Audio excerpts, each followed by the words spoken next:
Hello guys, टेट्स planet पर एक बार फिर से आप सभी का स्वागत है।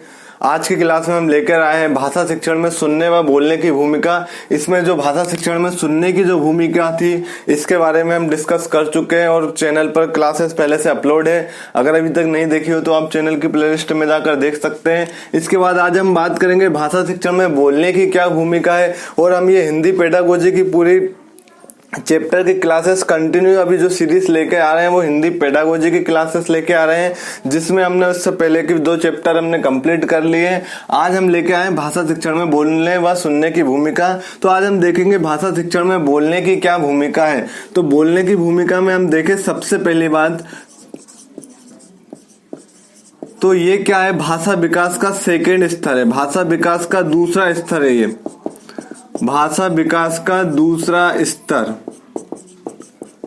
हम देखते हैं नॉर्मली भाषा विकास कैसे होता है बच्चे का। तो ये 4 प्रोसेस से होकर गुजरता है, ALS-RW जो मैंने पहले भी बताया है। सबसे पहले बच्चा लिसनिंग करता है, मतलब सुनता है। इसके बाद बच्चा स्पीकिंग करता है, मतलब बच्चा बोलता है। इसके बाद रीडिंग करता है। इसके बाद बच्चा राइटिंग करता है। तो ये जो बोलना है, बोलने की भूमिका है वो क्या है, मतलब बोलने की प्रोसेस सेकंड स्तर पर आती है। मतलब बच्चे के भाषा विकास में जो बोलने की स्थिति है वो सेकंड स्तर पर होती है। हम बात करें कि बोलना क्यों जरूरी है, तो बच्चा अपने भाव को व्यक्त करने के लिए उसके दिमाग में जो भी कुछ चल रहा है उसे सामने वाले व्यक्ति के पास अभिव्यक्त करने के लिए बच्चा क्या करता है, भाषा का उपयोग करता है। बिना भाषा के बच्चा क्या होगा, अपने भाव को, अपने अभिव्यक्ति को, जो भी बच्चे के दिमाग में चल रही है, जो भी प्रोसेस बच्चे के माइंड में चलती है, वो बिना भाषा के किसी भी प्रकार से सामने वाले व्यक्ति को व्यक्त नहीं कर पाता है। तो वो अपने भाव को व्यक्त करने के लिए भाषा का प्रयोग करता है। और हम देखते हैं कि वो अपने भाषा का प्रयोग करने में बच्चा अपने भाव को 2 तरीके से व्यक्त कर सकता है। पहला बात तो बच्चा बोलकर अपने भाव को व्यक्त कर सकता है, और दूसरे प्रकार के हम देखें तो बच्चा लिखित रूप में भी अपने भाव को व्यक्त कर सकता है। जैसे बच्चा कोई बात लिख कर भी सामने वाले व्यक्ति को बता सकता है कि वो क्या कहना चाह रहा है। तो हम देखते हैं कि बोलकर करता क्या है। तो यहाँ पर बच्चा, यहाँ पर प्रोफेसर रमन बिहारी लाल कहते हैं कि बच्चा अपने भाव को व्यक्त करते समय वो जिस मौखिक भाषा का प्रयोग करता है उसे ही हम बोलना कहते हैं। प्रोफेसर रमन बिहारी लाल क्या कहते हैं कि बच्चा जिस समय अपने भाव को व्यक्त करने के लिए मौखिक भाषा का प्रयोग करता है और जिसे हम क्या बोलते हैं, बोलना कहते हैं। तो मौखिक भाषा का जब अगर बच्चा प्रयोग कर रहा है, मतलब बच्चा क्या कर रहा है, बोल रहा है। मौखिक रूप से भाव व्यक्त करना, ठीक है। मौखिक रूप से भाव व्यक्त करना तो क्या हो गया, यहाँ पर बोलना हो गया। और हम देखते हैं कि बच्चा लिखित रूप से भी अपने भाव को व्यक्त कर सकता है। मतलब जब बच्चा क्या कर सकता है, बोलने में सक्षम ना हो तो वो क्या कर सकता है, जैसे बच्चा मान के चलिए कोई बच्चा बोल नहीं पाता है तो वो क्या करता है, अपने बात को लिख कर दूसरे व्यक्ति के पास पहुंचाता है। तो हम देखते हैं कि भाषा के प्रयोग में बच्चा बोलकर भी करता है, लिखित रूप में भी करता है, लेकिन बच्चा मौखिक रूप से जब भाव व्यक्त करता है तब वो क्या करता है, बोलता है। तो बोलना की प्रोसेस क्या होती है वो हम अभी तक समझ चुके हैं। अब बोलने के कौशल को, या हम जिसे वाचन कौशल भी बोलते हैं, इसका विकास क्यों जरूरी है, इसके कौशल का महत्व क्या है, आखिर हम ये देखते हैं कि वाचन कौशल का क्या महत्व है। बच्चे का आप बोलने का विकास करवा रहे हो, बच्चे को आप बोलने में सक्षम बना रहे हो, तो वो क्यों जरूरी है, उसका क्या महत्व है। तो बच्चा सबसे पहली बात तो ये है कि अपने भाव व्यक्त कर पाएगा। अगर बच्चा नहीं बोल पाएगा तो वो अपने भाव किसी के सामने, अपनी बात किसी के सामने नहीं रख पाएगा। तो पहला कारण तो ये महत्व, अगर देखें वाचन कौशल का जो महत्व है वो क्या है, तो सबसे पहले बच्चा क्या करता है, यहाँ पर भाव व्यक्त करता है। अगर बच्चा बोलना नहीं जानता है तो वो अपने भाव व्यक्त करना भी नहीं जानता होगा, वो बच्चा फिर लिखित रूप में अपने भाव व्यक्त करेगा।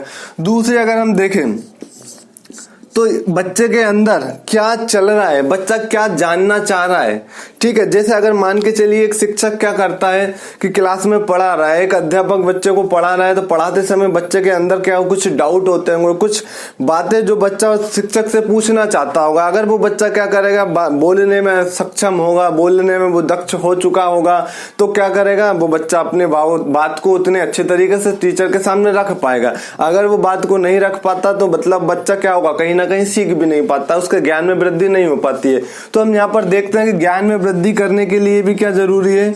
ज्ञान में वृद्धि के लिए आवश्यक, ज्ञान में वृद्धि के लिए आवश्यक है। और अगर हम तीसरी कंडीशन देखें तो भाषा बोलना क्यों जरूरी है? मान के चलिए अगर कोई बालक अशिक्षित रह जाता है, बच्चा शिक्षा प्राप्त नहीं कर पाता, जिसे हम बोलते हैं बच्चा, मान के चलिए कोई व्यक्ति अनपढ़ रह गया, तो अनपढ़ जब व्यक्ति क्या करता है कि अगर वो अपने भाव को व्यक्त करता है तो वो भी भाषा का प्रयोग करता है, वो भी किसके द्वारा? मौखिक भाषा के आधार पर अपने भाव को व्यक्त करता है। तो मतलब बोलने की जो प्रोसेस है, बच्चा यहाँ पर अनपढ़ व्यक्ति भी इस माध्यम से, अनपढ़ व्यक्ति इस माध्यम से अपनी बात को सामने वाले व्यक्ति के पास रख पाता है। ठीक है, अब यहाँ पर चौथा कि हम बात करें बोलने की अभिव्यक्ति के द्वारा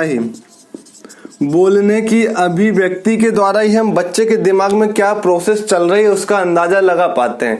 अगर हम स्कूल में देखें तो अध्यापक क्या करता है, जैसे ही पढ़ाता है किसी पाठ की, जैसे कोई पाठ पढ़ा रहा है मान के चलिए, तो बच्चा उसको सीखता है, लेकिन बच्चा जब तक उससे क्वेश्चन नहीं पूछेगा, जब तक उस चीज से रिलेटेड बच्चा क्वेश्चन नहीं पूछेगा, तो हम यहाँ पर अंदाजा नहीं लगा पाएंगे कि बच्चा क्या समझ रहा है और क्या नहीं समझ पा रहा है, बच्चा कितना हमारी बात को ग्रहण कर पा रहा है, नहीं कर पा रहा। और एटलीस्ट हम जैसा कहना चाह रहे हैं, बच्चा क्या वही चीज समझ रहा है या बच्चा किसी बात को कहीं और लिंक करके समझ रहा है। तब क्या होगा, जैसे टीचर अगर पढ़ा रहा है तो बच्चा उससे रिलेटेड जो क्वेश्चन पूछेगा, उससे रिलेटेड जो बच्चे के दिमाग में मनोवृत्तियां चलती होगी, तो वो क्या करेगा, वो सामने वाले व्यक्ति को मतलब टीचर को व्यक्त करेगा, तो टीचर समझ जाएगा कि हाँ ये मेरी बात को लिंक कर रहा है। मतलब बच्चा जो सीख रहा है वो मैं जो सिखा रहा हूं उससे रिलेटेड है, उसी को फोकस कर रहा है। मतलब बच्चा क्या है, उस चीज को सीख रहा है जो हम व्यक्त कर रहे हैं, जो हम सिखाना चाह रहे हैं। तो हम बच्चे की मनोवृत्तियों का भी यहाँ से अंदाजा लगा सकते हैं। मतलब बच्चा किस हद तक सीख रहा है, बच्चे के दिमाग में क्या प्रोसेस चल रही है, हम उसका अंदाजा भी यहाँ से लगा सकते हैं। तो ये कुछ महत्व है बच्चे के बोलने के कौशल के। अब हम देखते हैं इसकी शिक्षा में क्या महत्व है, शिक्षा में क्या उपयोगिता है। अब हम देखते हैं शिक्षा में उपयोगिता, शिक्षा में क्या महत्व है बोलने का।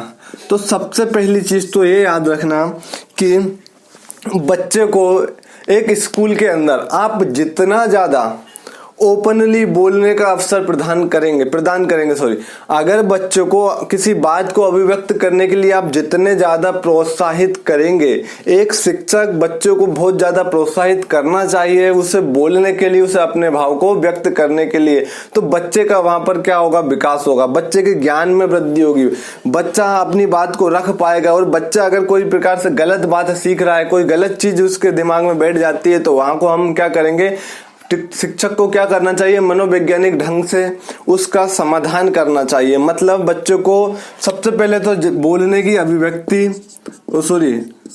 बोलने को प्रोत्साहित करना चाहिए। सबसे पहले तो क्या होना चाहिए, बच्चों को बोलने को प्रोत्साहित करना चाहिए।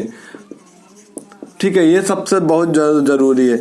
दूसरी कि बच्चे को इस तरीके से लिंक करके पढ़ाना चाहिए कि बच्चा उससे रिलेटेड क्वेश्चन पूछे, बच्चे के दिमाग में एक ऐसा वो तैयार हो कि बच्चा अपने आप उससे को रिलेटेड क्वेश्चन पूछ सके। मतलब बच्चा उत्सुक हो किसी चीज को सीखने के लिए, यहाँ पर बच्चा क्या होगा, उत्सुक हो जाएगा, तो वो अपने भाव को उतने अच्छी तरीके से व्यक्त कर पाएगा। दूसरी चीज, बच्चों को इस प्रकार से हमें बना देना चाहिए सक्षम, इस प्रकार से सक्षम बनाना चाहिए कि बच्चा के मानसिक स्तर में या बच्चे के मन में क्या चल रहा है वो उसको पूछने के लिए टीचर से किसी भी प्रकार का संकोच ना करें। ठीक है, बच्चा अगर संकोच करेगा तो बच्चा कहीं ना कहीं पिछड़ जाएगा, बच्चा ज्ञान में वृद्धि नहीं कर पाएगा, बच्चे के ज्ञान में वृद्धि नहीं हो पाएगी। क्यों? क्योंकि उसको जो जानकारी चाहिए थी, उसको जो डाउट था वो बच्चा पूछ नहीं पाता और कहीं ना कहीं वो अपने ज्ञान की सीमा को वहीं तक सीमित छोड़ देता है। तो बच्चों को इस प्रकार से विकास करना चाहिए बच्चे के बोलने का कि वो किसी भी चीज से रिलेटेड जो डाउट होते हैं बच्चे क्या कर सके, उसको बेझिझक निसंकोच होकर टीचर से पूछ सके, जिससे बच्चे के ज्ञान में वृद्धि होती है।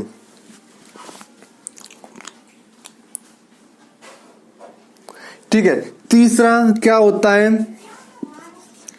कि बच्चे को बोलते समय एक उचित हाव भाव को सीखने की प्रेरणा देनी चाहिए। मतलब बच्चा क्या है कि खड़ा होकर जैसे बोल रहा है और मान के चले सीधा स्टैंड अप होकर क्या कर अपनी बात को बोल रहा है, तो वो क्या होगा, उतने ज्यादा प्रभावशाली नहीं होगा। ठीक है, बच्चे को एक उचित हाव भाव के साथ अपनी बात को रखना सिखाना चाहिए। मतलब बच्चा एक उचित हाव भाव के साथ अपनी बात को व्यक्त कर सके, उसके लिए शिक्षक को उसको सक्षम बनाना चाहिए। ठीक है, चौथी चीज क्या होती है कि बच्चा